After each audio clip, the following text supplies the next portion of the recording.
Damn, I sure love that. Hello. How you doing today, Donald? I'm good. How about you, man? Doing all right. Excited to get this going. So for those of you that are tuning in, keep in mind this is a pre-record. We are doing this Monday morning, roughly 11 hours before Monday Night Raw. So a lot of what we got to say tonight will probably either be have already happened on Monday Night Raw tonight, or we will be completely wrong. We're not going to know that. Um, but the reason we're doing a pre-record is because in 2 days' time, I will be having major surgery on my nose, and after that, I am not going to be feeling like doing anything for a while. So we decided to try and get this thing because SummerSlam, holy cow, what an amazing event that was. SummerSlam was good. I really enjoyed this whole show. Yeah, it was um, just the background. It gave me that SummerSlam '92 feel because of the openness.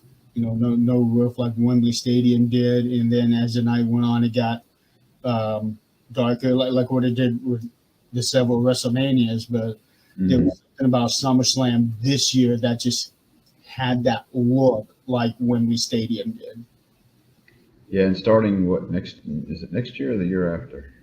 They're going 2 nights. They originally announced that it was going to be 2 years from now, but Triple H said that this might actually be the last one nighter. Okay. Well, they may Uh, be working a deal out for the next one and try to get 2 nights out of it, which means a lot more storylines, a lot more to fill a card up with. yeah, according to the network, the actual show was 3 hours and 36 minutes, and they had 7 matches on there, which fairly decent considering the amount of ads they ran in between these. They could have easily had squeezed in another match, maybe two.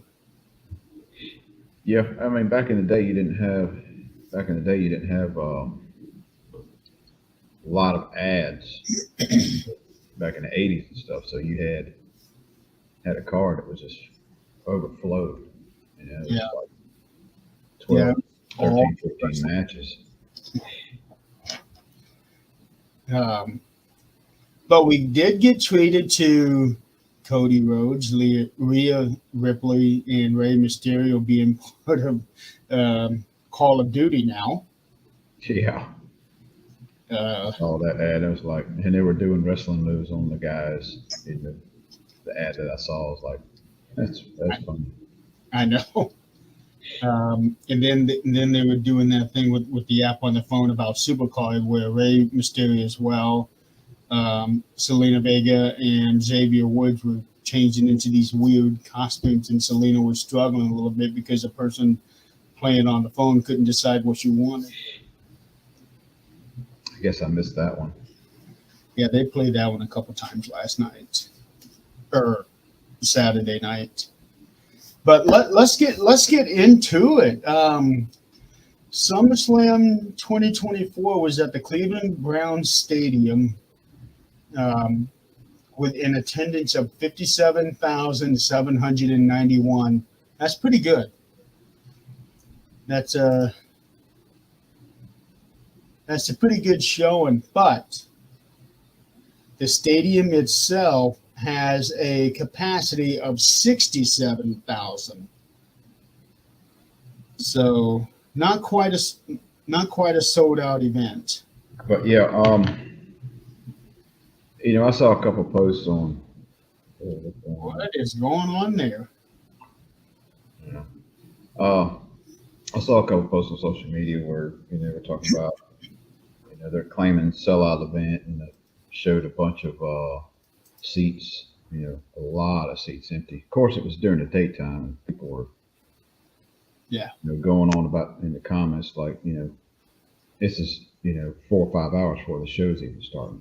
Hmm. Can't claim, you know, they're not selling out or whatever, and showing pictures that are 5 hours before the event starts.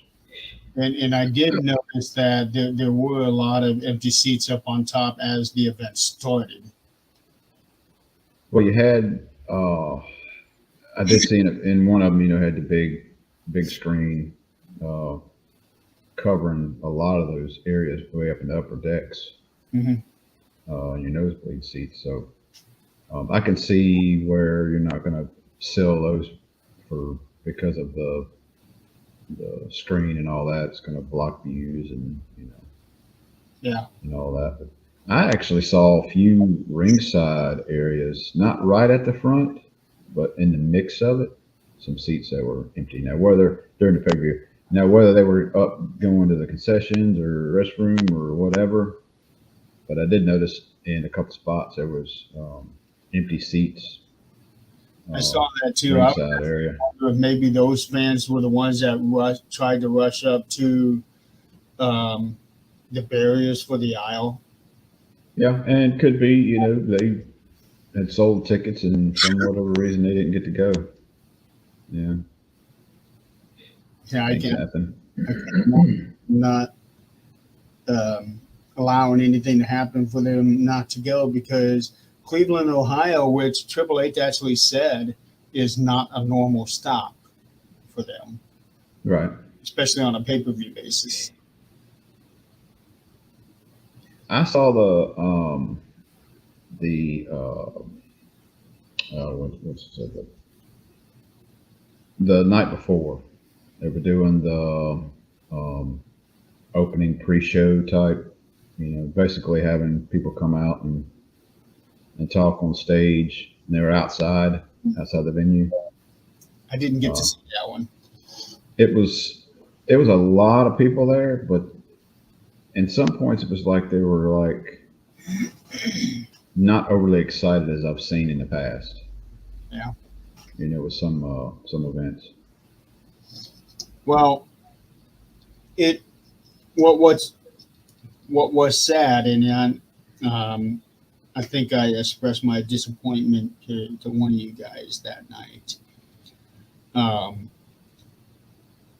the crowds that we have been seeing internationally have been just way up on another level. Hmm. They are showing how much they appreciate them coming to their area and putting on a show. But but it seems like lately when they come back to America and do one of these events, the fans it's almost like the wrestling fans take it for granted. They are not as into it or as vocal, with few exceptions. Um, they just don't show up like the international fans do. Yeah, I noticed in some of the matches, it seemed like, I mean, it was really good matches all the way through.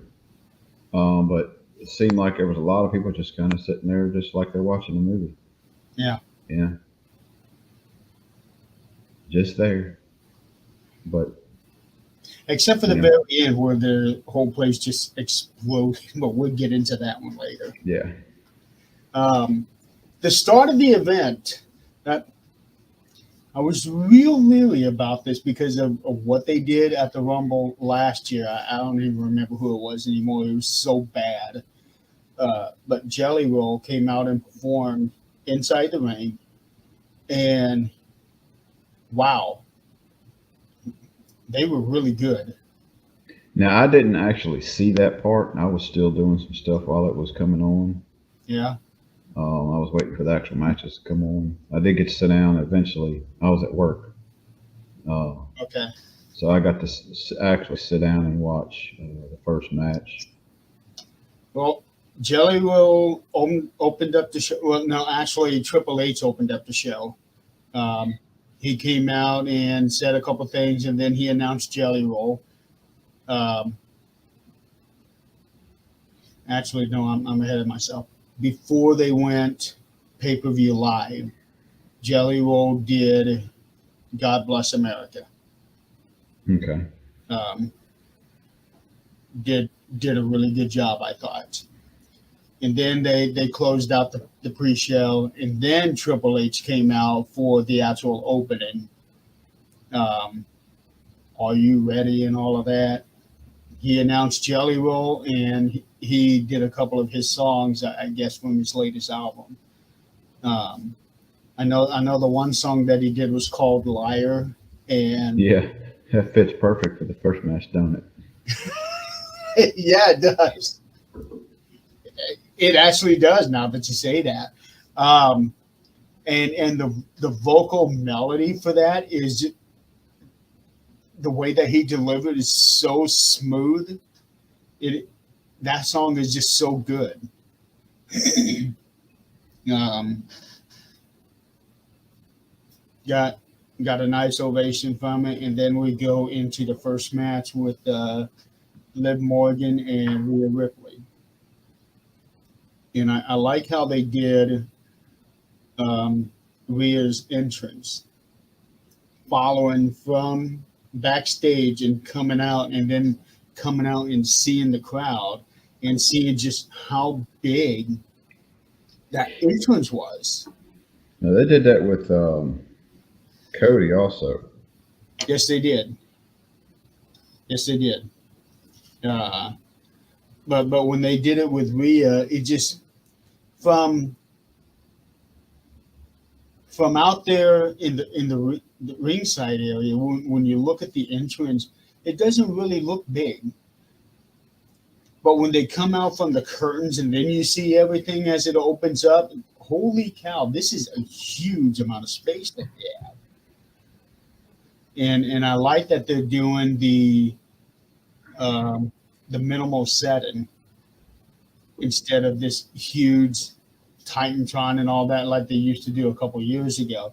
This is what they've been doing for the last year. Um, Minimal setting, potentially to fit more fans in the crowd. Mm-hmm. Now I did see a couple shots where there was a big dead area. It was like wide open. They've been on the left side of the entryway. Um, I believe so. But it was a big dead area.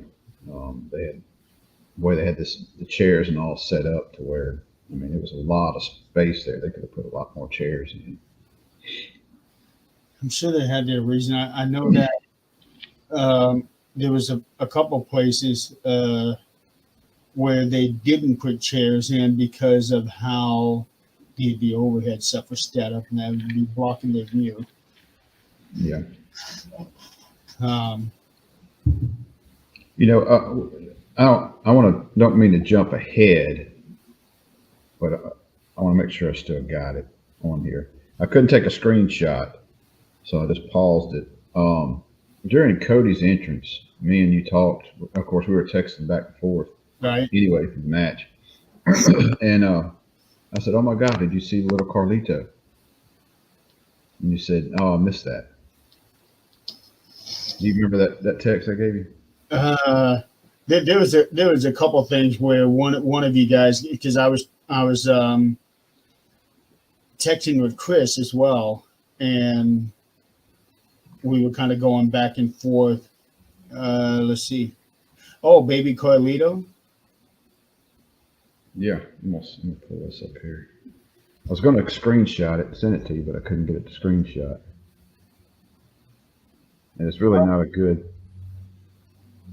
You see him? Yeah, I see him. I did not notice that. He looks like a little miniature Carlito. This is at 3:01:05 in the thing. No, 3:01 hour 3, 1 minute 5 seconds. There were a couple of people out there in the crowd that I do want to point out at some point. But the start of Rhea and Liv, good cat and mouse game. And until Rhea finally got, and they got going. Um, a good start to the event, the way that they did it. Um, and this whole thing with Dominic, he just flashed again. I know. It's something to do with the connection or something, I'm sure. I moved. Huh. Well, hopefully you can be able to stay on for the whole thing. But if you don't, even though we're recording, I can always edit it out. Yeah. Uh, at the end of the match, where Rhea was about to hit Liv with the chair, Dominic takes it away from her, Mm-hmm. and he's like, "Okay, what is this coming up to?" And he's screaming at her, "You can't win the title that way," which you can't, Makes sense. right? And she saw reason, which usually is the other way around, because she's the one yelling at him. I thought, wait a minute, no. Somehow I just know he's going to turn on her. I kind of speculated that, a few days before. It's like, I got a feeling he's going to turn. Yeah. I don't know how. But I just had that in my mind. And of course, they missed it after the whole, situation that into the match. The camera panned over to Dom right after Liv won, and you could see this big ass smile on his face. Yes, I did call. And of course, announcers weren't saying anything about that because I know now why, because it led up to the ending part where he picks her up and they kiss and all that stuff. Yeah, and I've been seeing a lot of posts on Facebook about that. Dominic living the dream, and I'm like, hell yeah, he's living the dream. Number one, you got Rhea Ripley and Liv Morgan fighting over you. What man would not want that? He looks like a little chihuahua. He's got this freaking mullet and this dang. And I saw a post. Somebody said something. How badass is that mullet? Yeah, you got a mullet and you got this big ass stash. That said you look more like Eddie Guerrero's kid than. He does. Yeah. He really does. Going back to that whole fiasco of Eddie and Ray fighting over who's a real daddy and all that stuff. And that's something I don't understand. I think it was 20 years ago that they did that custody ladder match thing. So why not do something like that officially into the match? Well, I think maybe it'll,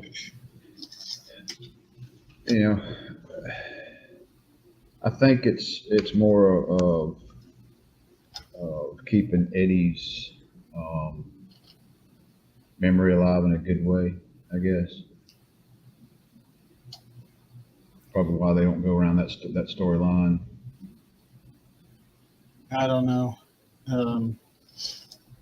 All I know is after SummerSlam, Dominic's a dead man. Yeah, you got, not to mention you got Rhea, that's just going to go ballistic on him. Yeah. But you got Priest, because right after it, Priest was like, "Where's Dominic?" He was human looking.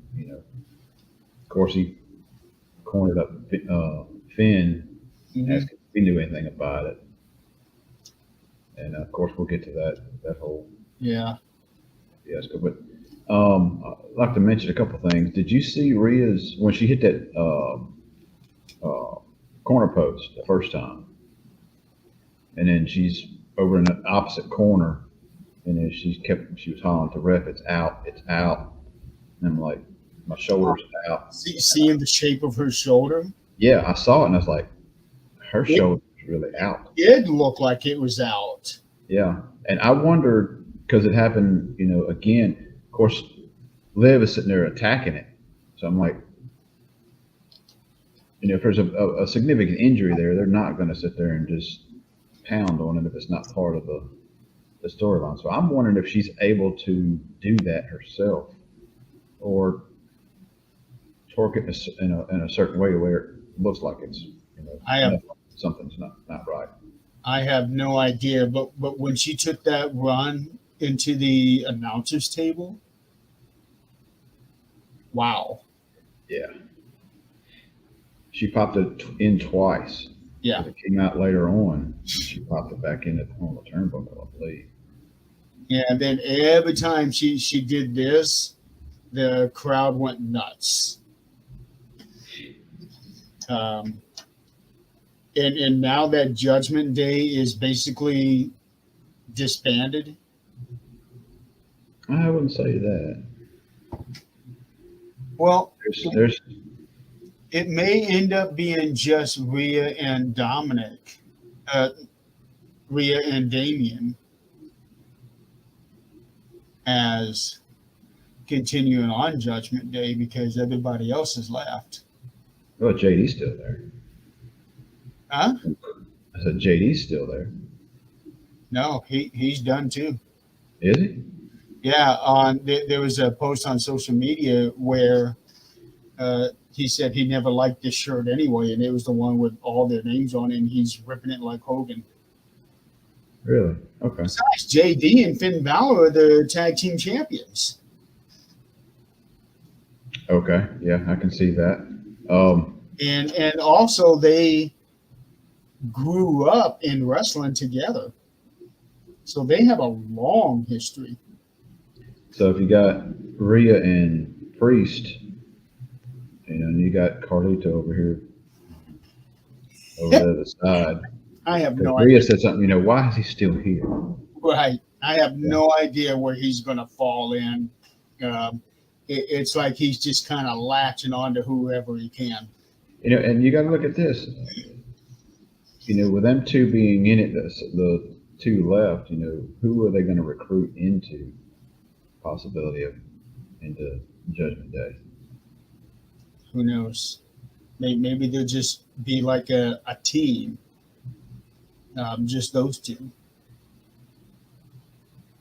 I don't. I mean, as popular as Judgment Day is, and that whole thing, I don't see them just trashing it down. I don't see them just shutting it completely down. Well, to be fair, out of all of them, Rhea and Damien were the popular ones. What's going on my light? It was bright in here a while ago. Now it's dark. Yeah, it looks like it's midnight now, even though you got the sun behind you. Yeah, I had to move it a little bit because the sun was beaming in through the window right here behind me. Yeah. Because especially after Saturday, nobody has liked Dominic. I like Dominic. I actually, when the turn hit, I was like, finally Yeah. happened. I'm like, I was never a big Rhea fan to begin Really? with. I don't know why. It's like I'll say not a fan. It's like I don't, despise her character or nothing. It's like it's one of those characters that are there that I enjoy watching, but I'm not like this huge big fan of it. Always liked Liv. Uh, I remember the very first time I saw Liv, she was actually going by her real name. What is her real name? Gianna Dadio. yeah, I'm glad you changed it. When she first debuted in NXT, I thought, holy shit, that girl is gorgeous. Um, and I have always been a fan of Rhea because of there's not many female wrestlers like her. Hmm. Um, and it's fitting that she gets all these comparisons to China. So Yeah. I've just been a big fan of both of them, and for Dominic, he has really come a long way from when he first started. Oh yeah. Um, both in his in ring work and his promo work. He's got the physique of Spike Dudley. No, he's a little more built than Spike. Spike Dudley's got no physique. He's just a little scrawny guy. But damn, how that guy's survived some of those moves that they put him through. Yeah. He's tough. Now at the end of Liv and Rhea, I was shocked. Michael Cole actually called him a piece of shit. I did because like yeah, they were going down the aisle and they were saying he's a piece of go ahead and say it. He's a piece of shit. Yeah. Yeah. I think, are we going to start hearing more language like that as time goes on? I hope so. Gets more closer to the Attitude Era, but not overly, Even in the into it. era, they didn't say stuff like that. You had Jr. Jr. was and King was Attitude Era Right. part, so a little different. With Jerry Lawler, the worst we ever heard was puppies, puppies. Yeah. But yeah, I was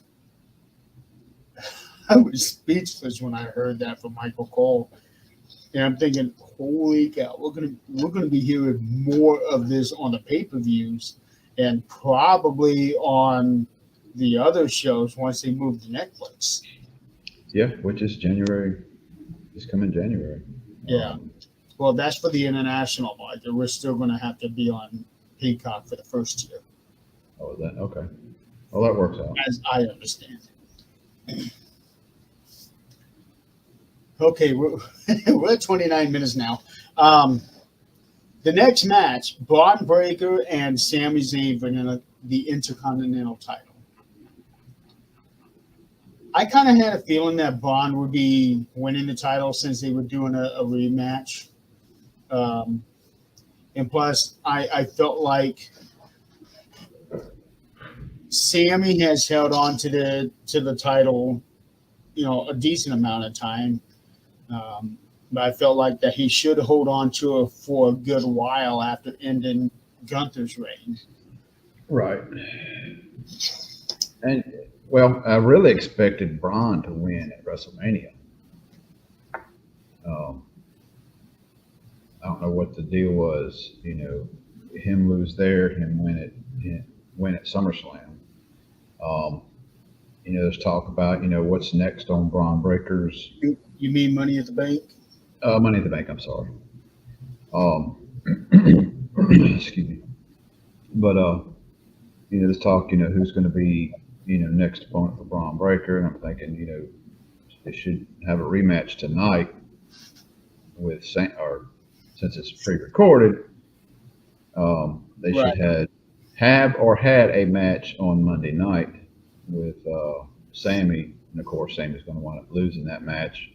And they could do a twist in there where somebody interferes in there and messes with Sammy, causes him to lose. Mm-hmm. Therefore, turning direction on his character to somebody else and not worry about the title there. Giving another program for Sammy. I just hope that they don't do anything that leads to Sammy being a heel, because I really like how he is now. Because even at SummerSlam, the fans were solid behind him. Oh, yeah. And he's really I would say one of the top 5 baby faces in all of WWE. Yeah. Stuff he does. I mean, he's off the charts with some of his move set. Yes, and just looking at it, you wouldn't think that he could do half of what he does. Right. I I still don't understand how he doesn't hurt anybody with that hula kick. I don't know. That is brutal, and I have looked. I've slowed down videos, and he's really connecting with his foot. I figured it was kind of that whole camera swap. As soon as they get close to the impact, it swaps angles, and it kind of going off to the I side. I don't know. It's I see I have seen YouTube videos where they talk about the most dangerous finishes to perform and everything, and that is never in there. How can that not? How can that not be? Oh, you ain't getting dropped on your head. No, but he I can. mean, a kick to the head, kick to the head's pretty rough. He if he really connects to that, he's snapping your neck. He's going to break your neck, especially with how fast he goes. um, and this was a very, very quick match, 5 minutes 40 seconds. But Mm-hmm. they started out hot and heavy from the first move and never let up. Yeah. Um, so it, not hard to understand that both men were winded by the time they were done. Oh yeah, and he hit him with that running spear, man. It like it broke him in half. Yeah, he tried to get him with the spear first thing, and Sammy jumped out of the way, and I thought, okay, this is we're gonna have a High hot. impact match. Yeah. Yeah, and then all of a sudden, bam, they were done. Yeah. Two spears, and that was it. And then up in the upper seats, the suite, um, the Steiner brothers were up there. They were celebrating. They were there. Diamond Dallas was there. Um, Sean, Kevin Kevin, Nash yeah, and somebody else was up there. kid, 1, 2, 3 kid. Actually, Yep. Yep. he was up there. Uh, I saw a woman up there, and I don't know who she was. Oh, who did they tell me that was Jackie? I don't know. I think they said Jackie was there. I I just didn't recognize her. Um, but I thought that was pretty cool. Steiner brothers being there and seeing Braun winning the Intercontinental title. That just makes that night special for him. Yeah. And then after the show, when he did the interview, he just put Sammy over big time. Did he? Yeah. Talk about how Sammy has been on top of for a long time, winning the tag team champions, holding on to the Intercontinental several times, main event in WrestleMania, and for him to get. Is that your phone? Yeah, he's all right. And for Sammy to give Braun the opportunity, he just really put him over. He said that Sammy is somebody who needs to be respected, and he also said that there is no doubt that Sammy one day will be in the Hall of Fame.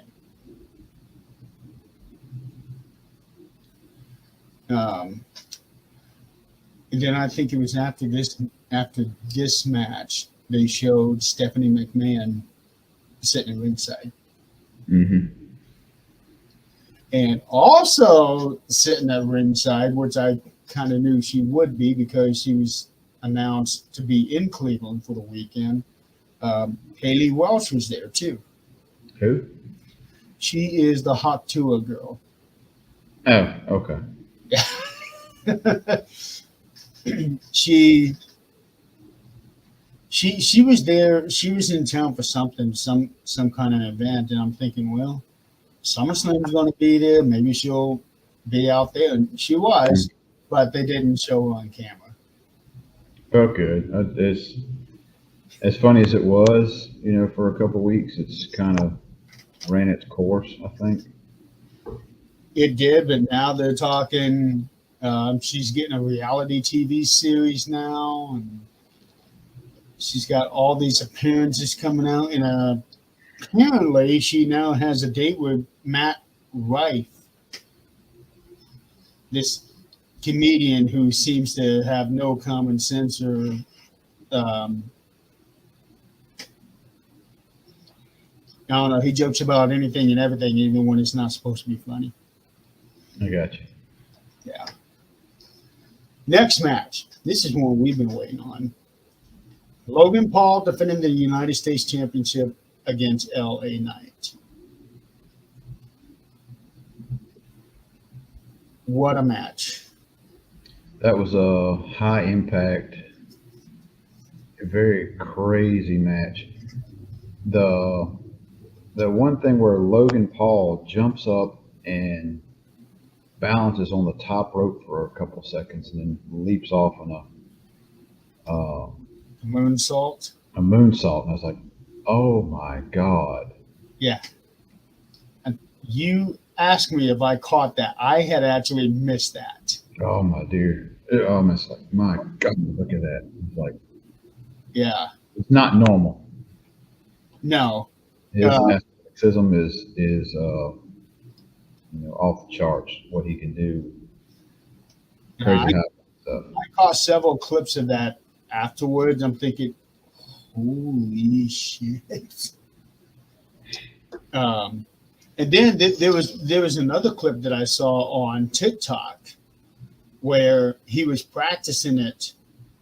Um, they had like Crash foam mat. mattresses outside, and he was doing that, and he he did one of those morph scenes where he jumps on the rope while he was doing the practice into the SummerSlam clip, jumping off the Mhm. rope. And I'm looking at that. That boy got some hang time there. And when he landed, his knee went into LA's back. I don't know if you caught that. Yeah, there was one clip that I saw. I was, ooh, that could not have felt good. Oh, but that was another very high impact match.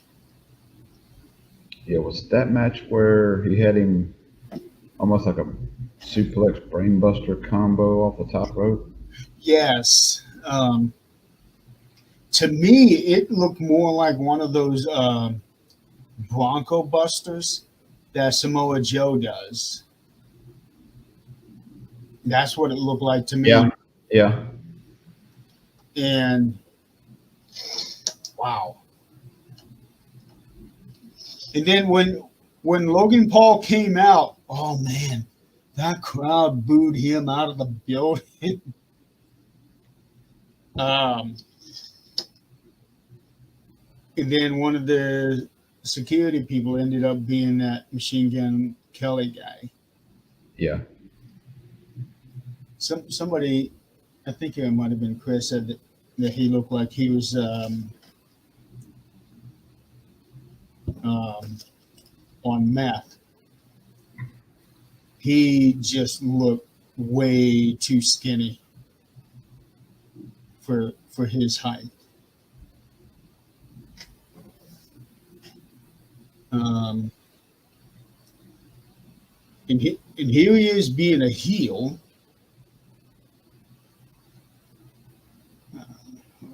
There was some reports. Of course, Triple H gave supposedly report, I guess, at the press conference. I didn't get to watch the press conference. Talking about Jacob being injured, and so was Logan.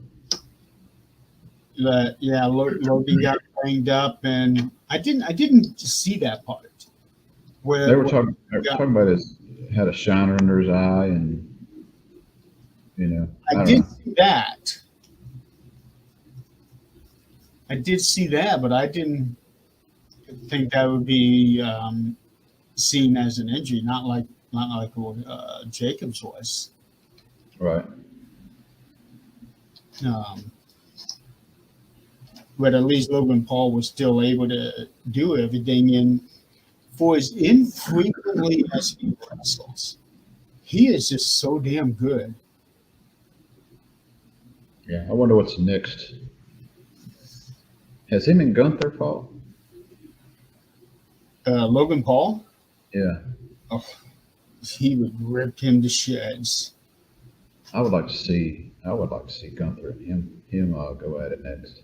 Oh man, that hurts my chest just thinking about that. I don't think Logan is ready for that one. Although he did say something about, yeah, if I put my mind to it and really commit to it, I can win the world title. Okay. Just think of who you got to go through first. Yeah.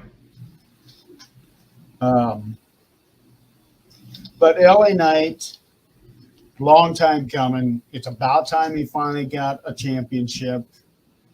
Hopefully they'll let him keep it for a while.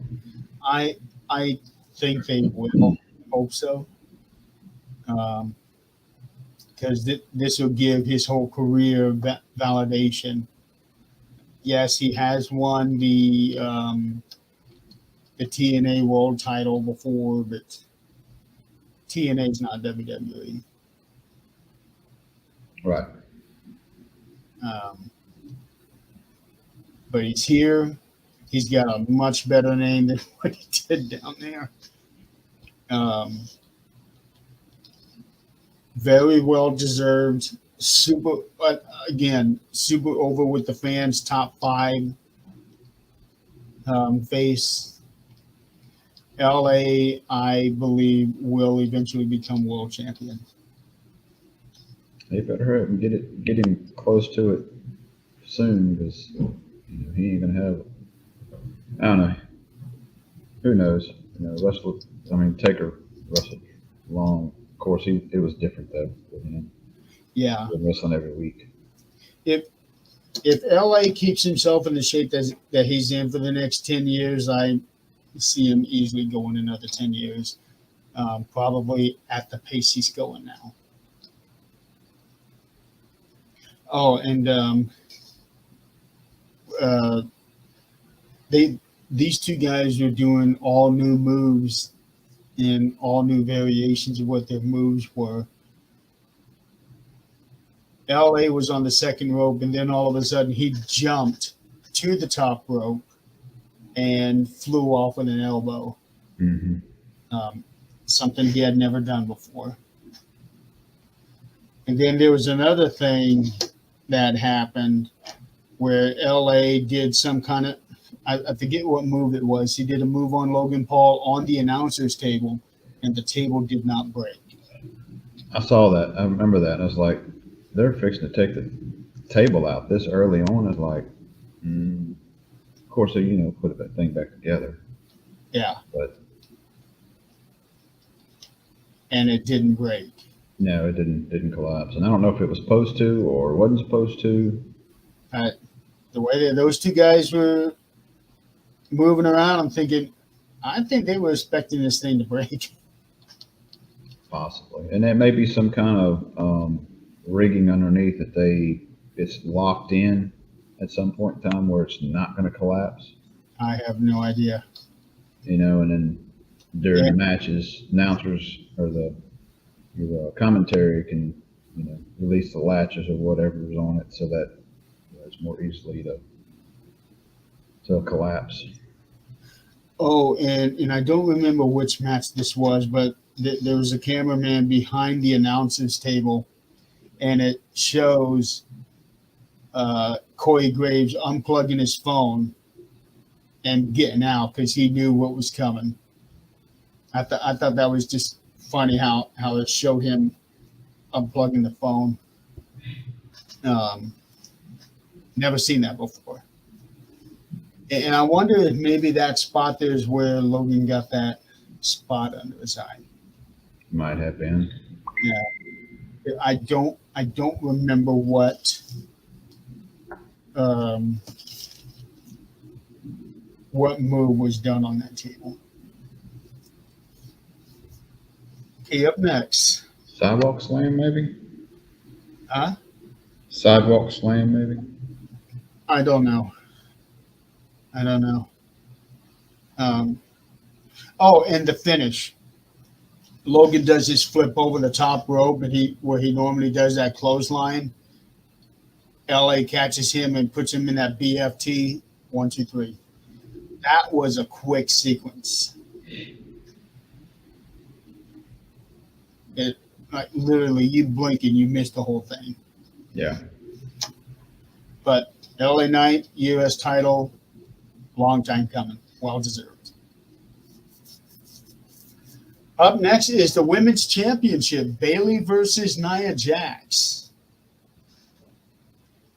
I fully expected Nia to win, but I also fully expected Tiffany to cash in her briefcase. I thought maybe that somehow or another Bailey would. It's like every time you talk, it does that. Well, I don't know. I'm talking now. It's not doing it. So. I figured somehow or another Bailey would wind up winning, and then Tiffany would cash in, beat Bailey, and then that would cause a rift between Tiffany and Jax.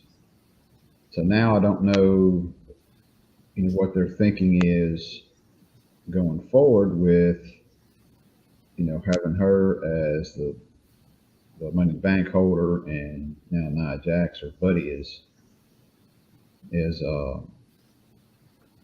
champion. I figure at some point in time they're gonna go at each other, and it's gonna be she's gonna cash in on Yeah. Jax. She did try to cash in, but Bailey stopped her before she even got a chance to get in the ring. Right. Um, Speaking of Bailey, what about that power bomb that she did on Nia Jax? Oh my God! And it was like everybody's like, no way, no way. And then when I saw Jax kind of lock her legs into Bailey's body, I like, oh, it's fixing to happen. Man, That's a lot of weight. it is, but Nia has lost quite a bit of weight too. Well, that outfit didn't help her none. I thought the outfit was actually showing off her new figure. Yeah, it did. Yeah, because you can tell with that outfit that she's lost quite a bit of weight. I could tell.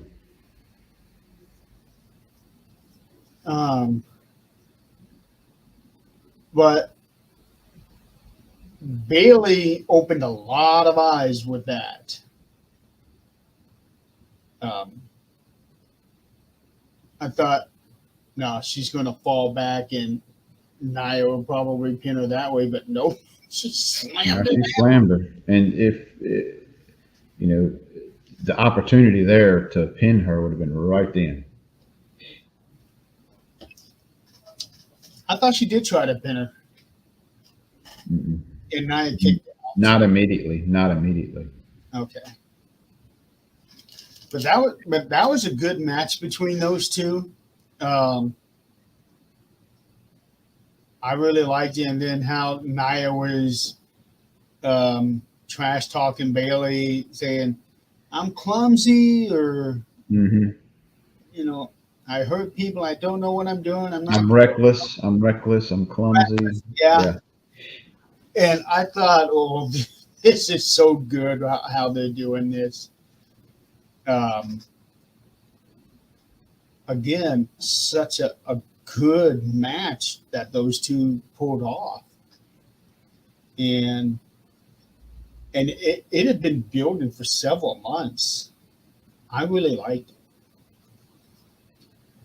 Nia Jax deserved the win, but I fully expected Tiffany come in and win as well. That way we can be free and clear of the Money in the Bank briefcase for almost a full year.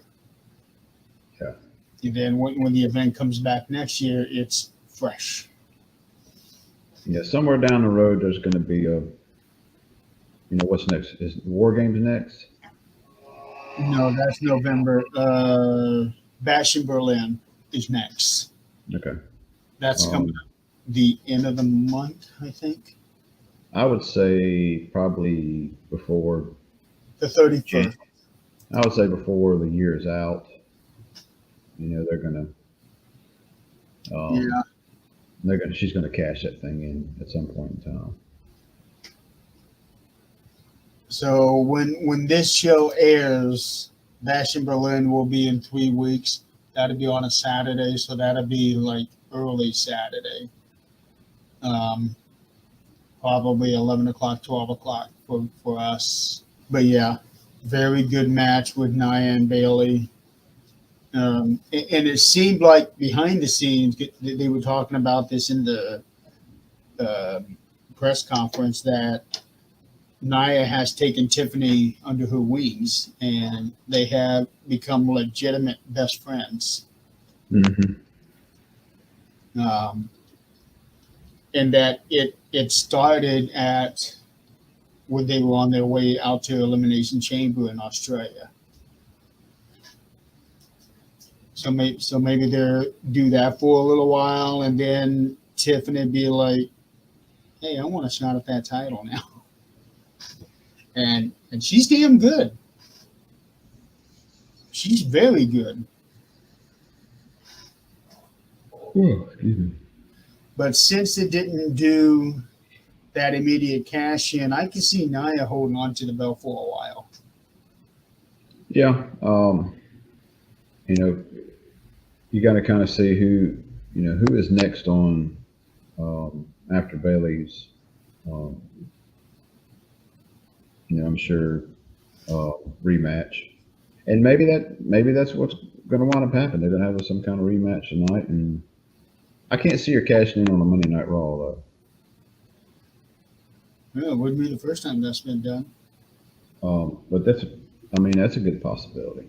Yeah. Bailey winning and doing a rematch, or maybe the next pay per view having a rematch for them two, and then they probably will, because Bailey will be able to come in and say, "Hey, Tiffany interfered and I lost my match." So she can always have something to wear. Like maybe a steel cage match or something. Yeah. Do something to where it's not a normal match, I would say. Yeah, something that keeps Tiffany from interfering, even though she'll probably find a way to interfere. Yeah, they've done that, with Elimination Chamber. So, next match, the one non-title match of the night. Drew McIntyre versus CM Punk, with Seth Rollins as the guest referee. Now you look like you got some better lighting. Yeah, that's a little better. I moved the camera just a little bit. So. Okay. Now, Seth Rollins comes.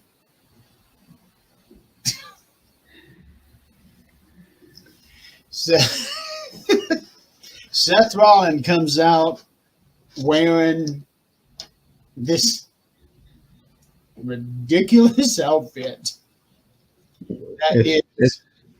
It's what he does. It is. It is so ridiculous. It is perfect for his character. Yeah, did you expect him anything else? Of course, I didn't see him come out. I was doing some stuff here at the station, and I turned and looked at the TV, and he's in the ring. And he's got this, referee shirt on with these big puffy things. I was like, What the hell is he wearing? I think it was the same one that he was wearing on Monday Night Raw when he was laying down the rules to the other two. It was like he was wearing this puffed up muscle shirt. Um, and then he was wearing those Sabu pants.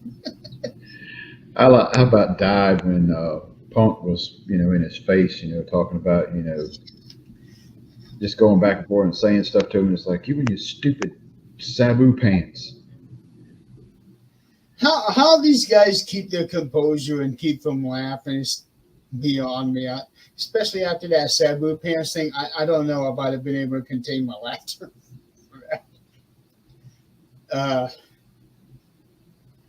And one thing that we neglected to say, they had this in the first match. The referee camera connected to the referee's ear. I'm thinking, how is that going to stay? Because these referees are doing some moving. Yeah, and I saw at one point where I didn't really even see it, come on the screen. I think they had it 3 times all night. And then I saw where I think Seth had wound up taking off and kind of threw it to the side. He did. Something happened in the middle of the night where it got loose, and he just ended up throwing the whole thing out. Yeah, they need to just get rid of that. Yeah, good idea, but it's not working. It would really be best if they, put something on top of their head. Not the helmet like they did at Halloween Havoc, but it is lightweight. But the ear, I don't think is the best place to put it. They could do. We used to have. We had a body cam when we do that. We use sometimes paranormal stuff. They could do that. That would be the best way to do it. Yeah, they could do that, or they could do like how some of us have those headlamps, and put the camera there. Yeah, but not on the ear. I wouldn't be opposed to putting one in the ring corner, up on the top post. I think they've done that before. That would give you the ring post, but in the ring post, like right above the turnbuckle. They have done that before, but I think they want more of the referees' perspectives. It's a good idea. It's just a matter of actually implementing it. Right. On the ear, not the best place to put it, in my opinion. Maybe they'll figure it out, or they'll just get rid of it altogether. Yeah. Because you still got a lot of great shots. You got cameras everywhere. It's funny. I wouldn't mind seeing a commentary camera sitting over there. They do that on TikTok now. They show their reactions. They do that. Okay. They do put up clips of how Michael Cole reacts and Corey Graves reacts. They are on TikTok. Yeah, a lot of people has asked about that. Now the referee camera on one of our last shows, when we did that review of Halloween Havoc 91, we talked about the referee camera. Not once did I hear anything about that. Then after we do that show, now all of a sudden I'm hearing rumblings about bringing back the referee camera. They do our stuff. Yeah, so that kind of makes me wonder, did somebody actually watch this show and say, hey, we should try this? I'd like to think that, but yeah, it's flashing again. Yeah, it's some kind of connection over here every time I move a certain way. But either way, I like the concept of the referee camera, but I don't think putting it on the ear is the best place to put Yeah. it. Like you said, the body camera, put it right there on the chest, or they would just strap it on across the forehead.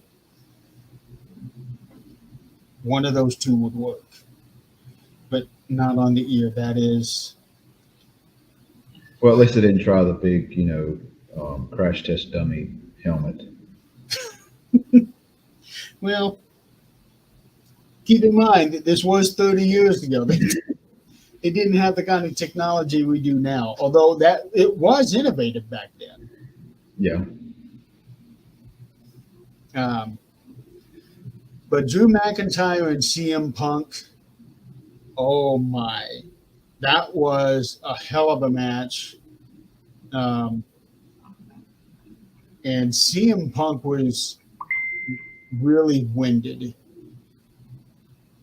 So he's what is it? He's 47 years old now. No, he's 45 years old. So he's still got some years ahead of him, as long as he can stay healthy. Yeah. Them two going back and forth at it, just beating the crap out of each other. Of course, you got Seth in the middle of it. Of course, during the match, he's like really slow to do any counts. At the very first couple, pinfall attempts, he's like nonchalantly, getting down and trying to count. But by this time, they've already kicked out.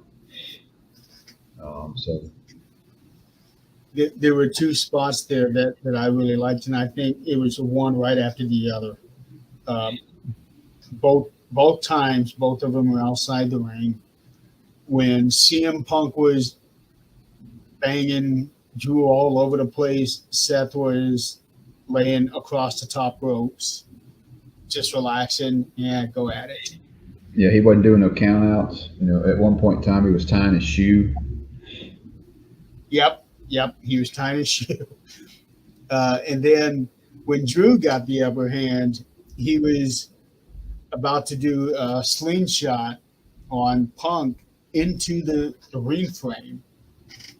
And he was looking at Seth, and Seth is like, "Yeah, go ahead." And then he goes. Yeah. I thought that was great. And then that whole spot, that was identical to Bret Hart, Undertaker, and Shawn Michaels at the 97 SummerSlam. Yeah, I didn't even catch that until somebody had posted it later. Oh, really? About the whole, paying homage, with that whole thing. Yeah. Especially in the outfits they were in.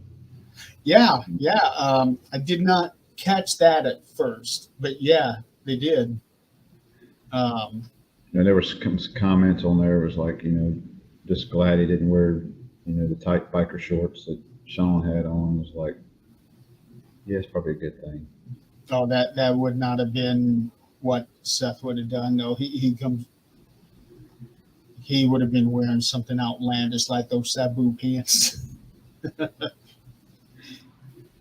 And then that whole hotcakes thing with the bracelet. Mm-hmm. It went from Drew to Seth to Punk back to Drew. And when CM Punk lost, finally, the announcers are saying, I hate to say it, but Punk screwed himself with that match because he was focused more on that bracelet than he was on Drew, which he was. Which leads me to believe that, and of course, McIntyre getting the bracelet back, and he was even kind of gloating it after the match. They had the stuff before the post show.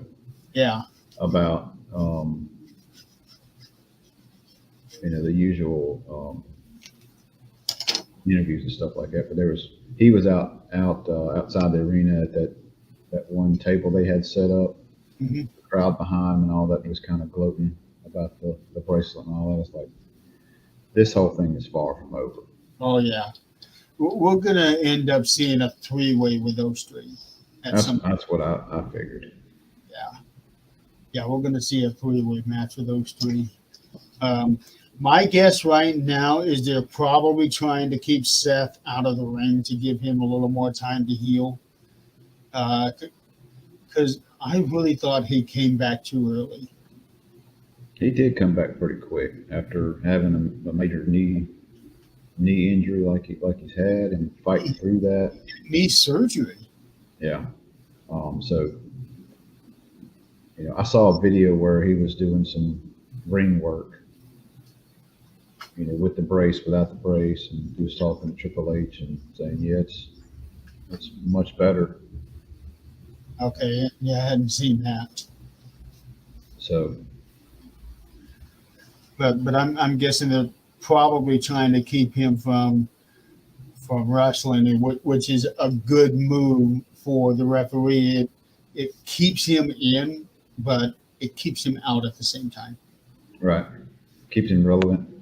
Yeah, Keeps that whole feud between them three going, even though he's not wrestling. So maybe we'll see them. yeah, Triple threat in the next pay-per-view. and the way that Punk and Seth were just screaming at each other, you could hear every word they were saying. Just the way that they were screaming, the whole thing about the Sabu pants, which is typical Punk, because that's exactly what he would say. And then Seth just really laying it in on him. We don't need you here. We don't want you here. This, that, and the other. And he's pointing at Drew. That's your problem. You need to deal with that one.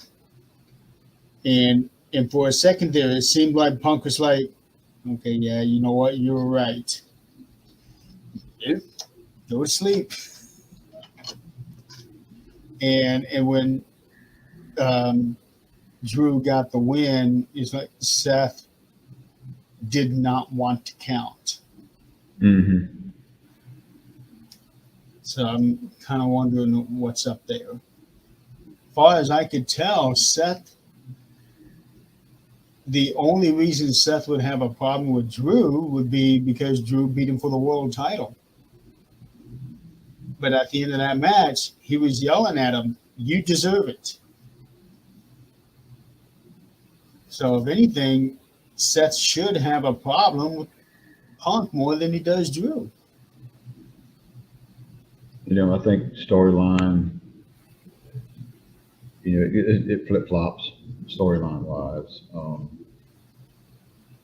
But in the background of the actual business of it, he respects Drew, but I don't know how much animosity he has for Punk, as far as personal wise, because even when he showed up back with the Royal Rumble,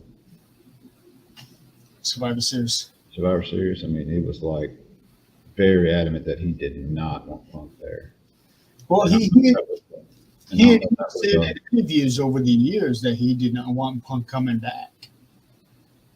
And this was long before it was even a thought that it would be a possibility.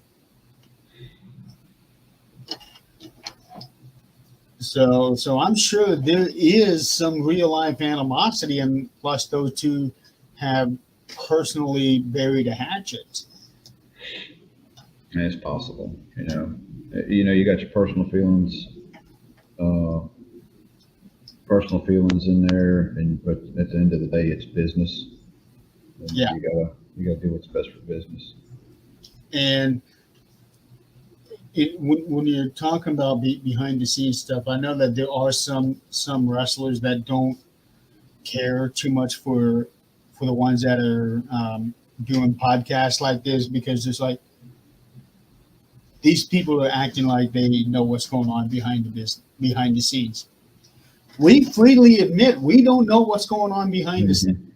We're just going off of what we see and what we can speculate. Right. That's basically what the whole show is about. Yeah. Um, whether they do, that's on them. We can only talk on what we're seeing and what we can speculate. We're not going to be like Dave Meltzer and say, well, I think he's going to do this, this, this, and this because I have the experience of watching wrestling for the last 30 years. Well, guess what? We've watched wrestling for the last 30 years. We just don't go out there and say, well, this is what's going on when really you don't know what's going on. Right. I agree. It's the whole fan perspective of things, and knowing that it's a work. Yeah. It's entertainment. It's scripted stuff, and that's one thing that gets me on social media with all these posts and fans posting and hating on Dominic and talking about he's going to get divorced and blah blah blah. It's like, it's a work, man. It's no different than watching a movie and having actors, kiss on the screen. It's their job. It's what they do. And even though we know it, that doesn't keep us from, getting into it. Getting excited about it. Yeah. Every time. Yeah, at the table. Let me pause this one quick. I still need it. I still need to put that on my phone. In fact, I think I'll do that today. And we're back. Okay. Sorry about that. I wrote down the time so that I can edit it out. All right. I was hoping. Unless we keep it under 2 hours, and I'll just, I'll just keep it in there. Hey, it's life. Yeah. And I scheduled it. We're talking about trying to get this one done for your surgery and all that. And I was like, well, if I do it early enough, I got time to take my son to work, and then also there's no kids here because they're all in school. I'm like, so it's no interruptions. But yeah, it happens. It does. So have a busy life. So the whole thing with all of these things, yeah, we get into it, we get excited about it, and like I said, it's no different from what you see in the movies or on TV. Right. What we know is that you do not have to remind us that it's scripted or choreographed or any of that stuff. Let us suspend belief. Yeah, let us enjoy the show, because that's what it's about. Yeah. So you get non-wrestling fans, well, that stuff is fake. It's like, no, the moves are actually real. It's just the ending result and certain key moments in matches are scripted. Yeah. It's whatever. I'm still going to enjoy watching it. If you're going to be messaging me, it's fake. You know what? Block. I'm still going to enjoy it. I enjoy the hell out of it. I just bought a bunch of DVDs for us. At very good prices too. Not prices you're going to see anywhere else, because you can't always count on streaming services. Yeah, I mean, it's I got VHSs out the yin yang of past pay-per-views for several years, and now it's like I can pull this stuff up whenever I want to. Yeah, but how long are we going to be able to do that? If WWE is gonna, if they can make a dime on any of it, they're gonna keep them on there. Mm-hmm. Some way, shape, or form, they're gonna keep them readily available. And even if they go to Netflix, you could still keep the Peacock stuff or your past stuff. Yeah, well, when I end up having to subscribe to Netflix, I'm gonna stop subscribing to Peacock, because that's the only reason why I subscribe there. The only. I don't. I got Cobra Kai. No, That's on Netflix. Never mind. So CM Punk, Drew McIntyre, great match. But the match after that, Gunther challenging Damian Priest for the World Heavyweight title. When That match probably it's hard to tell because every match on this card was good. Um, my least favorite match on there, I guess, would be Jackson Bailey, but it was still a very good match. Um, I mean, they from the very beginning to the very end of this pay per view, it was solid.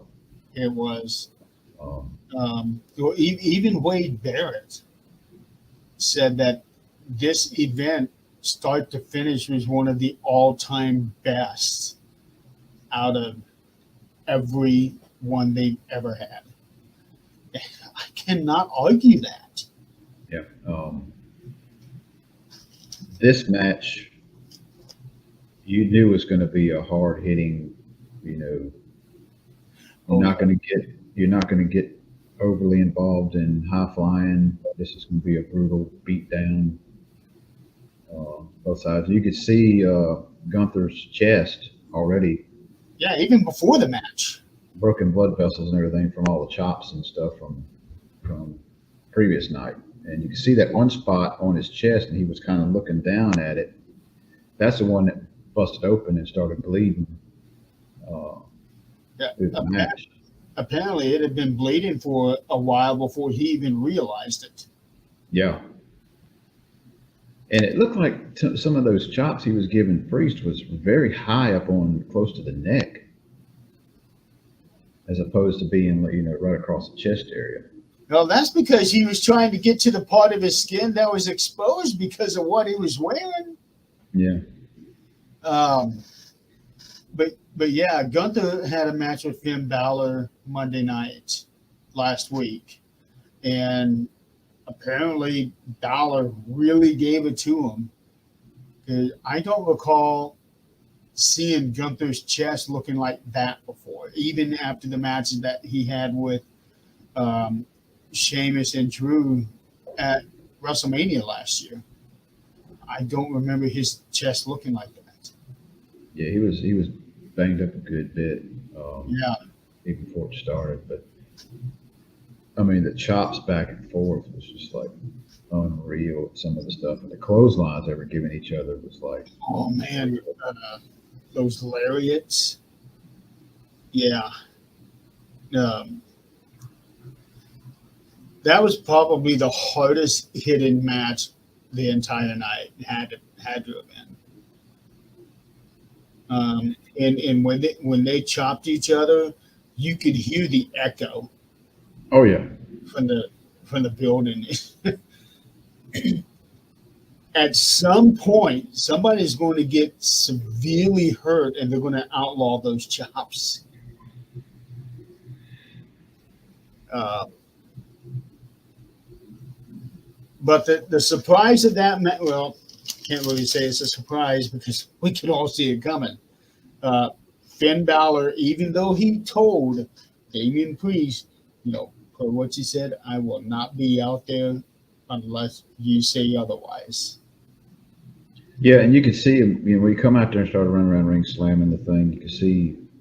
I was like, here's possibility of him turning on Priest, and then you could see when he was trying to pep talk Priest, and you could see him acknowledge. He was shaking his head, and all that. I was like, oh yeah, he's supposed to turn on him. And we have been waiting for this for a year to happen. Yeah. And the whole sequence, I don't know if Gunther didn't land where he was supposed to, because Priest rolled him towards, the ring before he pinned him. Yeah. When it would have been much easier to pull him and try to pin him. So, but Yeah, no, I caught that too. Um, but when you're going at it the way that these two would be, it would be very easy to in your mind to lose where you're at in the ring. Right. That's a 30 by 30 ring. It's no 20 by 20 ring.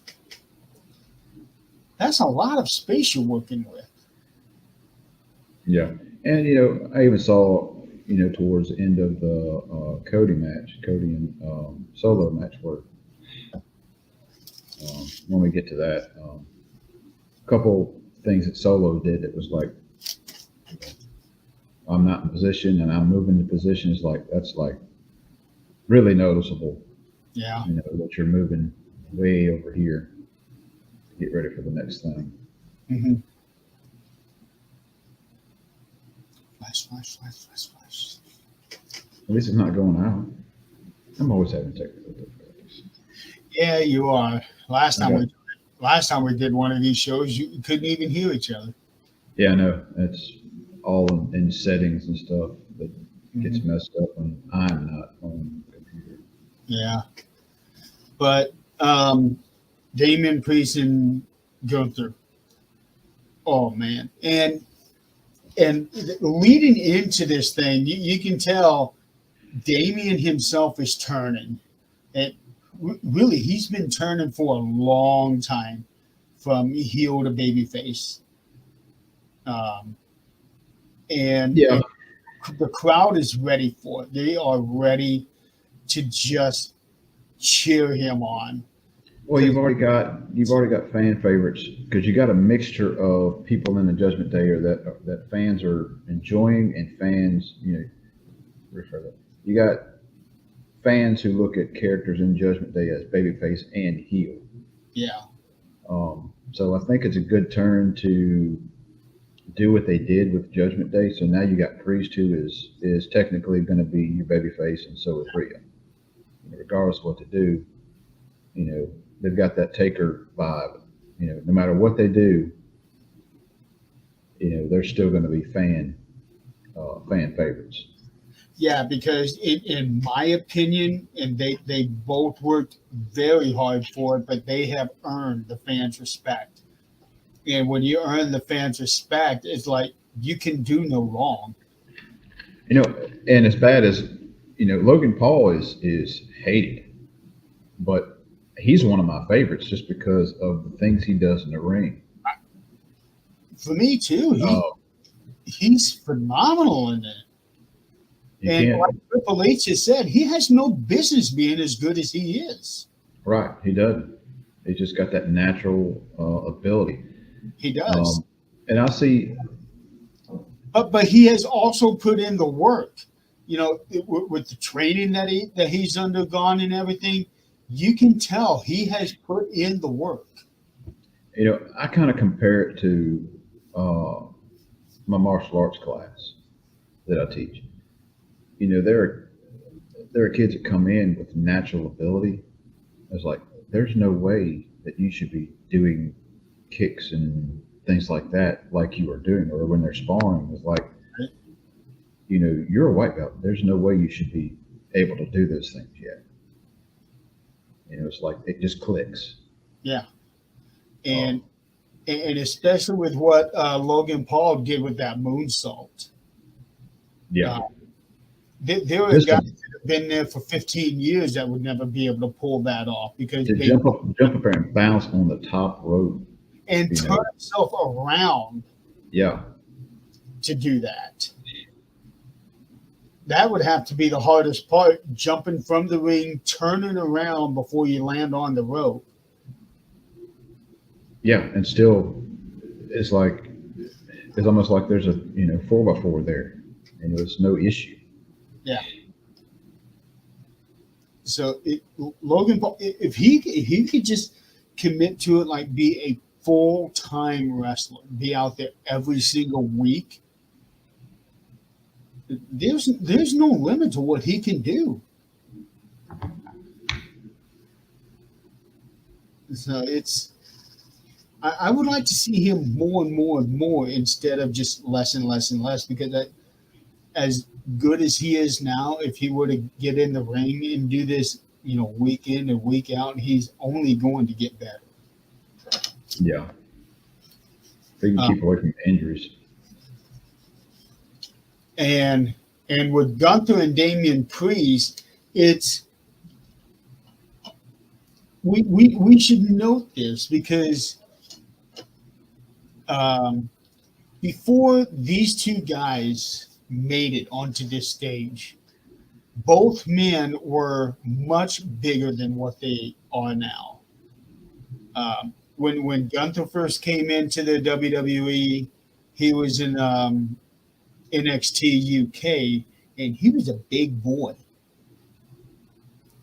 Before Damian Priest came to the WWE, period, he was a big boy. Mm-hmm.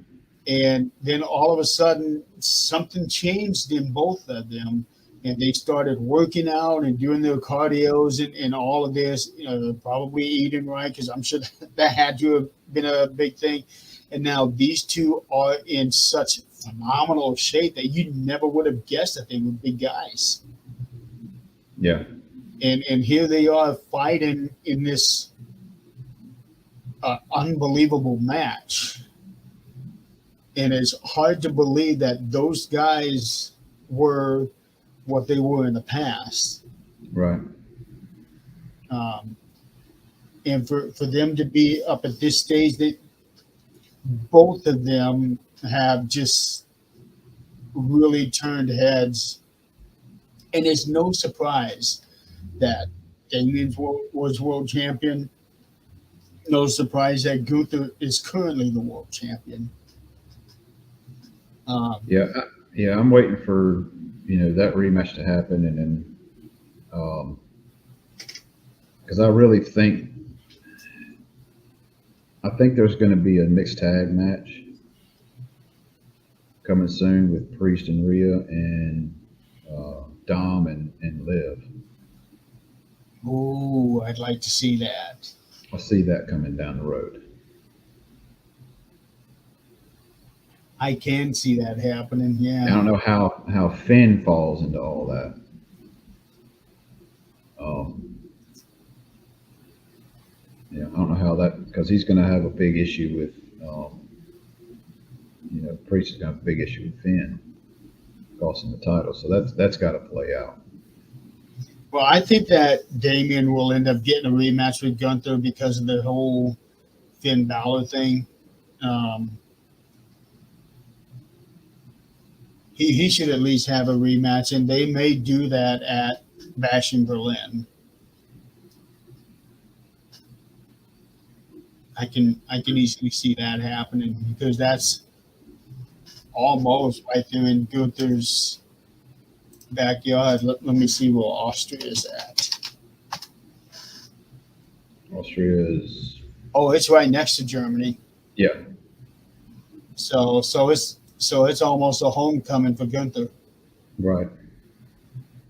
Um, and the whole double cross of Finn, yeah, we saw this coming. So we know at some point there's going to be a match between Damian and Finn. Um, and then it is like Finn just stood there looking sideways at Damian for the longest time, like Mm-hmm. a statue. Just give him that go to hell look. Yeah, just he did not move an inch for 5 minutes or something like that.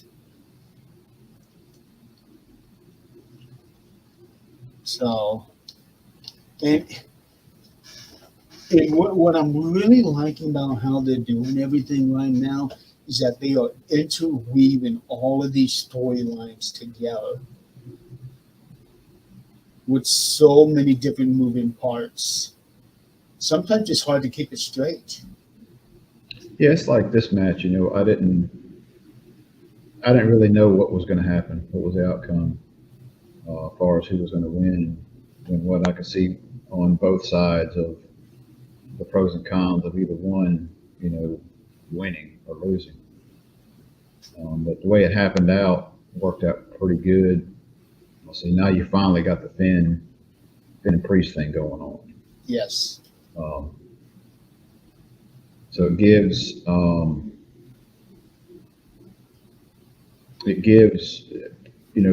Gunther that win, but still not hurting Priest.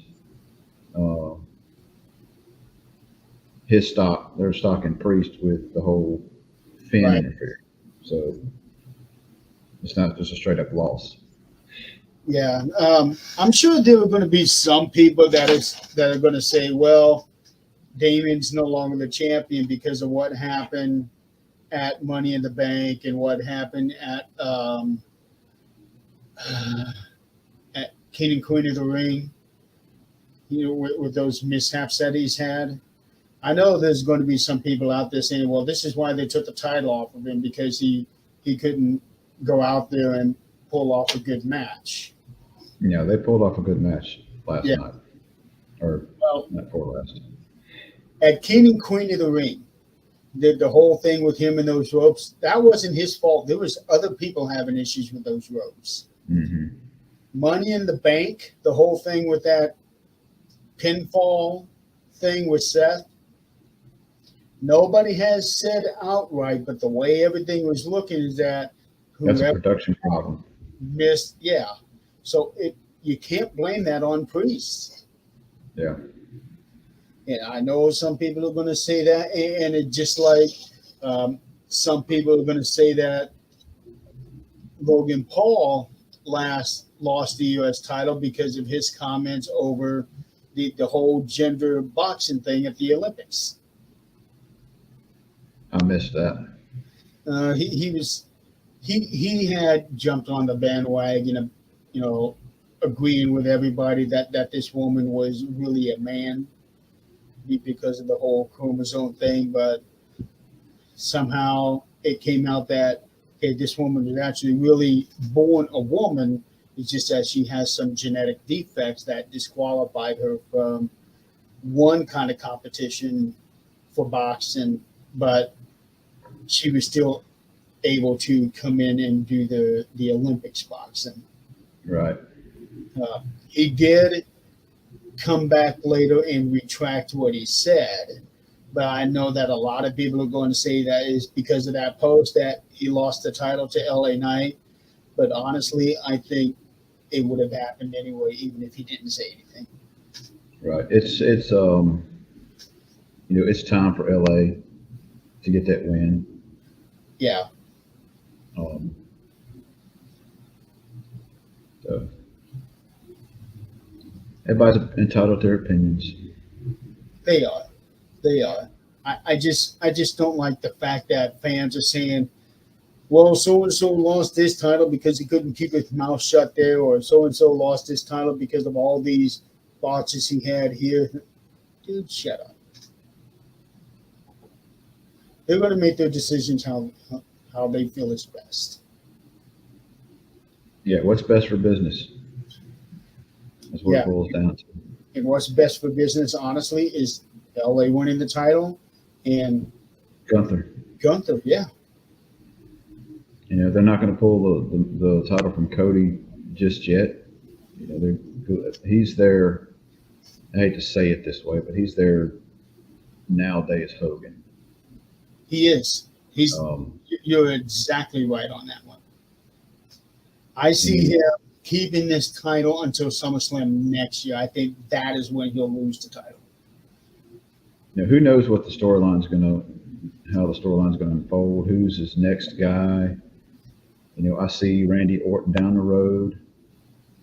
That'll be a good match. I see that coming down the road. I don't think it's going to happen anytime soon, but and it may even throw Cena in there. I would if it were me. You got to have Randy and Cena. Yeah, you got to have them two fight. Cena now going to be retiring. He needs one last match for the title. Even if he doesn't win it, he doesn't need to. Honestly, he doesn't need to do anything anymore. He's got nothing left to prove. He's Right. got all. Um, but yeah, Cody Rhodes versus Solo Sequoia. Uh, Again, what we were talking about, how they were filming the entrance from his tour bus. Yeah. Oh, and who was that big guy that was walking behind him? I don't know. I kept looking at him and the dog. Yeah.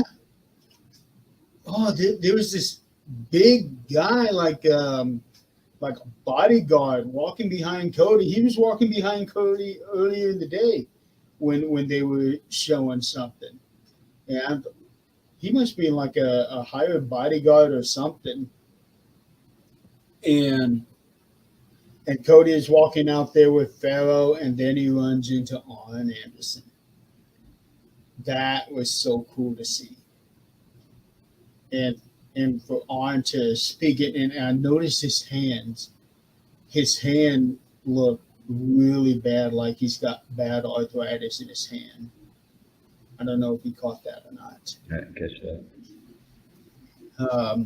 But it was so cool seeing that pep talk with Arn and him talking about you got friends and some of them were on their way here. So that told me that somebody was showing up tonight. Oh, you knew that with Bloodline Rules that Bloodline 2.0 was going to show up. But when they started the match, they started it out like a regular match. Right. I don't know why they elected to not have them at ringside. I guess the way they had it set up, for them to come out and jump Cody and do what they did, and then you have KO come out, and then you have Randy come out. Yeah. I guess to get those pops. Well, it got the fans excited throughout because the first few minutes was kind of boring of that match. It was slow paced, and then they started picking it up, and it was like an old style main event from back in the 80s. Mm-hmm. This match went 29 minutes and 10 seconds. Yeah. Definitely the longest match of the night. Yeah. Next would have been Drew and CM Punk, but that's just because you had, a third person in there. Right. Gunther and Damian went 16:40.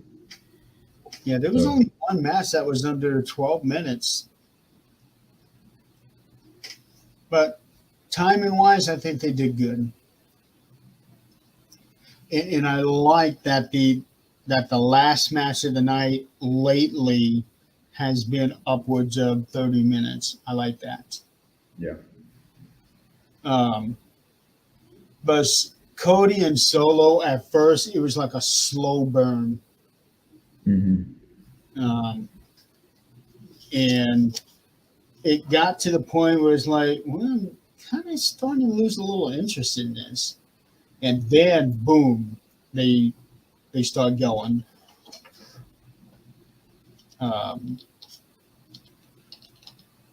And one thing I did like was how Solo kept catching Cody when he was getting ready to do some of his signature moves. You're like, you're not doing that. So it's right. Okay, Solo has done his homework on this guy. So, and they even announced, they even said that, he knows what he's done. Watched Cody from the outside for a couple of years. He knows his moveset. Yeah. So, and you don't see that very often. So that was nice. Because it shows you he came prepared. Right.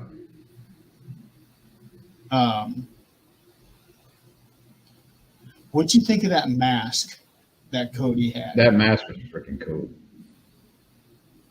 I liked it.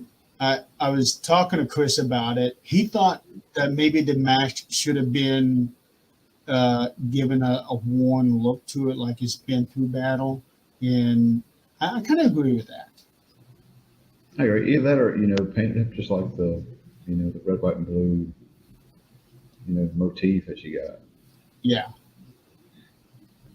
Um, Yeah, it was a little too white. Yeah, yeah, and maybe even just a little too big for him to yeah, like. Like the skull itself could have been a little smaller. But almost like kind of like the Triple H skull that he had at one time. yeah, yeah, yeah. He wore one of those. Actually, he wore a couple of them at WrestleManias. So yeah, that I thought that was pretty cool. Um, So you got the bloodline coming out and interfering there, and it's like, oh great, yeah. But you knew them two coming out that all right, you're fixing to have somebody else come out. Kind of a WrestleMania flashback almost. it was almost exactly like WrestleMania. It, But then when they came out, and then Owens is out there, and then Randy's out there, and they're just beating the crap out of Solo. Now And I'm like, The thing about Randy is that as he came out, he was just going like this with everybody in the crowd, and I'm thinking, wait a minute, your best friend is getting beat up in the ring. He should be sprinting down there. yeah, You know what? The same thing happened with Jeff Hardy when he made his debut in AEW. His brother is getting beat up in the ring. His music plays, Jeff Hardy, and he starts doing this dancing thing. Then he runs into the ring. yeah. Oh wait, I got to go down here. Yeah, Yeah, when it first came on, or when Solo, or not Solo, when KO music hit, I mean, he's running down the ring. I was like, and I knew it was a long way anyway, but seeing him running for like 30 seconds, like, good God, that's a long way. it is. You got to run down and cut the corner. Yeah, I am not a fan of The long entrances. that turn. I don't know why they're doing it that way. I don't like that I turn. guess I guess the way it's the arena is set up, instead of maybe it makes it look like it's not that long. I don't know. You got your WrestleManias where you're. I certainly don't like it when they have that kind of entrance at the Rumble. It needs to be a straight shot. Well, it kind of goes back to WrestleMania 3 when they had the little ring everybody was riding down in. That was basically set up for Andre. Yeah, Um, to get him down to the ring without him being winded and everything else, because he was already not in great health right. during that whole era. But yeah, KO running down there is like, good Lord, that's a long way to go. He's going to be winning before he gets down there. I know. And then Randy getting there, and then when they did the Solo stuff, that's the point I was going to make. And when they were beat up on Solo, they dropped him, and then KO was getting on the corner post. You could see in one of the shots, Solo kind of scooting over towards the ring. For the I didn't catch that part. yeah, he wasn't in position, and he had to get very noticeable. We had to get way over to get in position for KO's swanton. And so it's like, One thing I do want to bring up is Tonga Loa. I never get his name right. Let me Tonga Loa. Tonga Loa. Yeah. So there's been a lot of rumblings out there how he seems to be botching everything he does, and he did that night. He runs into Cody. He means to run Cody into the turnbuckle, but he runs him into the ropes, and then he gets him into the turnbuckle. I didn't see that.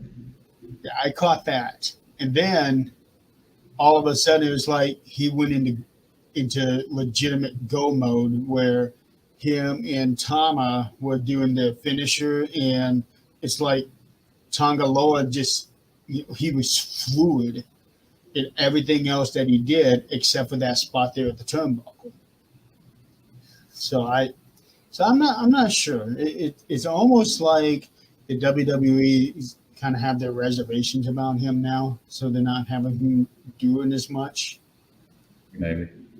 Yeah, because he has botched up some stuff already. So I don't know. And then Jacob Fatu comes out. Well, you knew that was coming. Yeah, and he is a freak of nature the way that he can move. He's another Umaga. Yeah. Oh man, he's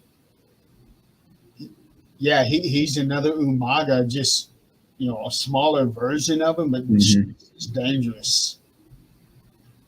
When they put Cody, and I really didn't expect him to hit Cody. I expected Cody to actually move and him just land on the table by himself, and that basically took him out. Yeah.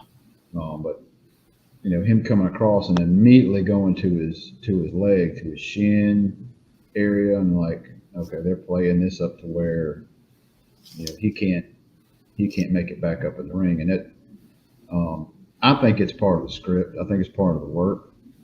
Even though there were some comments being made on social media about him around in Cleveland the next day wearing a boot. Yeah, I think that's all work. You think so? I think it's all work. Because I watched it again on the replay, and I'm like, I don't see anywhere where his leg is possibly hurt that bad. Well, to me, it looked like his ankle hit right on the edge of the table. Did it? The part that would not have any give. Because you got your table here, and then you got this part right here. It looked like his ankle hit right here. Okay. It may be injured a little bit, but I think it's more of a work to keep him out of the ring after Roman came back, because he got up and he was adamant about not being able to stand up. Yeah, he couldn't stand. Yeah. And he was throwing things around and yelling at Solo. I'm like, no, this guy, he's hurt now. But we'll find out on Friday night. We'll find out for sure on Friday night. But when Roman's music hit, everybody exploded. That was the biggest pop of the night. And definitely. I'm getting chills now just thinking about it. He comes out and he's got this OTC, which a lot of people are thinking it's original tribal chief. He comes out, he's looking better than ever. And he's got that same look on his face, and everybody is going nuts. And then the announcers are, okay, who is he coming for? Is he coming for Solo? Is he coming for Cody? Yeah, and I knew he was kind of going for Solo, but there was still that thing in the back of my mind. Is he going to hit Cody too, or is he going to hit Cody and then turn on Solo? I'm glad it went, and it didn't. They didn't prolong it. He gets there, he jumps in, takes him out with a Superman punch, and then spears him. And then he has that little stare down with Cody. It's like, Cody is, what's going to happen? Are you going to come after me? Yeah. And of course, he wants to hit him with the Cody cutter and pinning him and all. The crossroads. Yeah, the crossroads. And he's looking right at Roman when he does that crossroads. He did a Cody cutter off the top rope. Did you catch that one? Yeah, that was right before Roman's music hit. That was freaking wild. Well, he's been doing that move for a while now. I haven't seen it off the top. I've seen it off the second. No, he's been doing it off the top. That's Is it the on only. the top? Yeah, Okay. yeah, that's what he's been I doing. guess it was at the turnbuckles where I'm talking about. Well, I Yes. think it's from the second rope where he does the kick. But when he does the cutter, I think he's been doing it off the top rope. But yeah, he's looking right at Roman when he does the crossroads, and then he gets the pin, and he's looking right at Roman. Mm-hmm. So you know there's something going to happen there, and maybe uh, it would be kind of nice if they did a 3 WrestleManias in a row with those two. I see Rock coming back in the picture by then. Yeah, he will, especially since he said he's done filming now. Yeah, we got to stay under 2 hours. Well, I can edit a couple things. Okay, I got you. Yeah. Yeah, But yeah. I'm excited I'm waiting for Paul Heyman to show back up. Oh, if Roman's coming back on Friday night, Paul will be there. There is no. And I would say he's probably going to open up the show Friday night. I don't see how else they could open up that show. There again, this is pre-recorded, so we don't know what's going on. Yeah. Tonight and Friday. So yeah, I am really excited. And initially I'm saying it's a little too soon for Roman to come back because I know they could do more. To antagonize everything. And I think they're listening to the fans. They the past few I guess since he's left, when they started with the Solo coming out and trying to take over the bloodline, and now he's claiming the tribal chief, and we want Roman. It's like, and as fans turn in an instant. It's like they're getting, you're booing the hell out of Roman until Cody wins, and then Cody wins, and then Roman, I enjoyed. Yeah, Roman leaves. It's like, oh, wait a minute. We don't want Roman to leave. We just wanted him to lose the title to Cody. Yeah. So him coming back, I think is a fan. Came back within 2 hours. He generated almost $1 million worth of sales. I told you on that text, I said the OTC shirts are going to sell like hotcakes. Yeah. And I think it's no question that even though, Cody is the world champion, I think in all actuality, Roman is the face of the company. I think you got a dual face here. Yeah. And the whole bloodline thing, the whole storyline from several years back is just twisting and turning and continuing on, and it's like,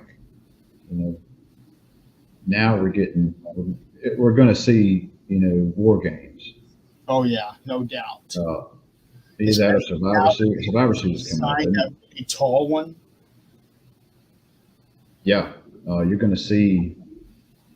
It's going to be Bloodline versus Bloodline, and and one way I'm hoping they bring the Usos back with Jay, but I also like Jay as a solo guy. He's super over as a solo, but if you're going to bring Jay back in or Jimmy back in, yeah, Jimmy, not Jay. Yeah, if you're going to bring Jimmy back in, he has to get back in with Jay,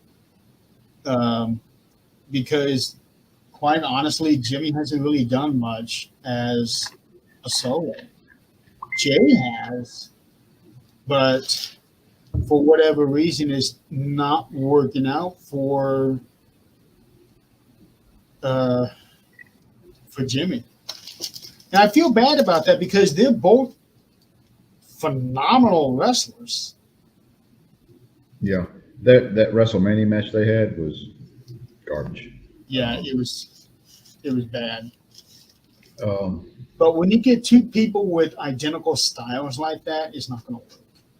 Well, if they play it right and having Jay show back up and he's getting beat down by, the other bloodline, and then you know, Jimmy coming back in and saving his brother and forming that stuff back. And I know it's going to take a little while to get that storyline where they want it. They can't just do it in one weekend. Well, maybe that's why they brought Roman back now, so that they can build it up. They're 3 months away from Survivor Series. Yeah, build it back up and get it, get the original bloodline, back together. Yeah. And I see it very easily being a fan favorite Roman side, because I mean, you really the only one you got to worry about is Jimmy. I keep on getting mixed up. Jimmy.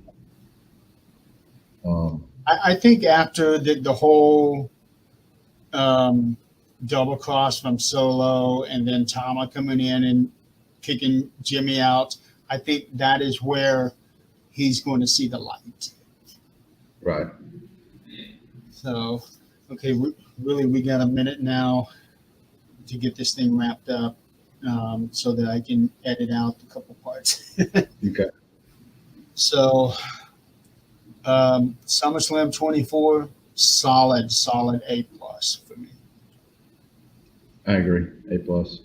Yeah, just a great event. Such great matches. I am really looking forward to how Monday Night Raw is going to go, and SmackDown. And I'm curious to see how Bash in Berlin is going to go. Yeah, I'm hoping I get to watch somehow another replays and stuff tonight. I'm gonna have class and all tonight, so it'll be 8 o'clock or 8:30 before I can get home.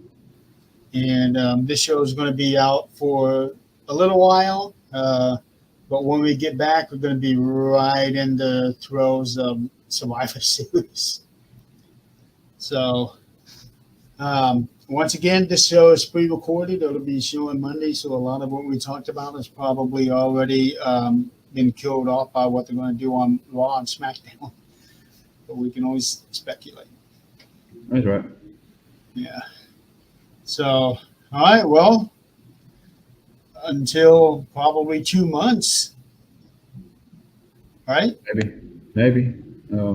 I'll check my schedule, and if we can get Chris or Joe on, maybe you in the background, and we'll see how things go.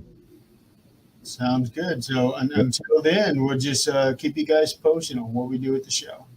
Yeah, good luck on your surgery, man. Thank you. I'm going to need it. All right, everybody. We'll see you guys later. You take care. See you.